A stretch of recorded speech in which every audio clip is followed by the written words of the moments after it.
So I've had several requests from people to make a video about money, and I have a few from back in the day, but I haven't made one in a while.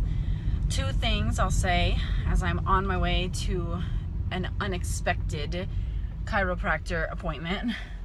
Always have an emergency fund. You never know what might pop up.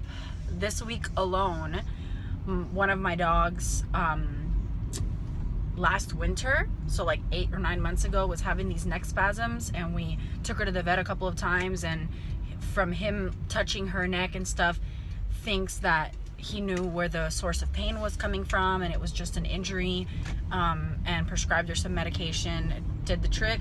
Haven't had any issues, but this week she started having neck spasms again, so money there.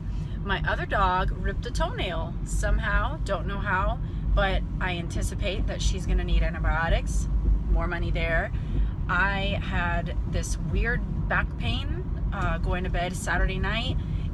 I woke up in the middle of the night. I could barely move. Started icing all morning, made it to church, but it was still, I thought it was a miracle. I think ice is just amazing, but it was still just a tiny bit tender. Well, it moved over to the middle of my back, and it's a different kind of pain, like a stinging pain. So I'm going to the chiropractor. I've been icing since the middle of the night all morning, and now I'm headed to the chiropractor.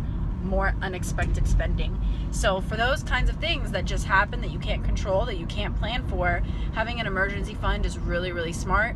We always try to have, and I advise like Dave Ramsey, to work up to having $1,000 saved up for emergencies, and then when you use it, replenish it. So that's my first tip that I follow, and it's not mine, it's Dave Ramsey's, but I think there's a lot of wisdom to that because you can't plan everything.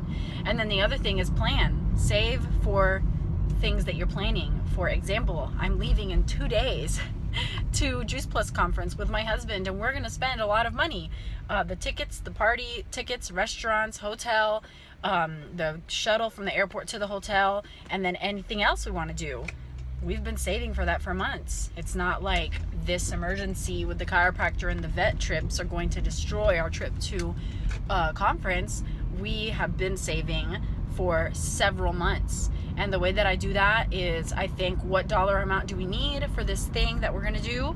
And then I count all the weeks leading up to it, and I put that much money into an envelope for every single week leading up to the trip. So for however many months, I've been putting $15 in an envelope every week. And that adds up to the amount that you want to have, and then you've gotta stay under that dollar amount. So that's what I do for saving.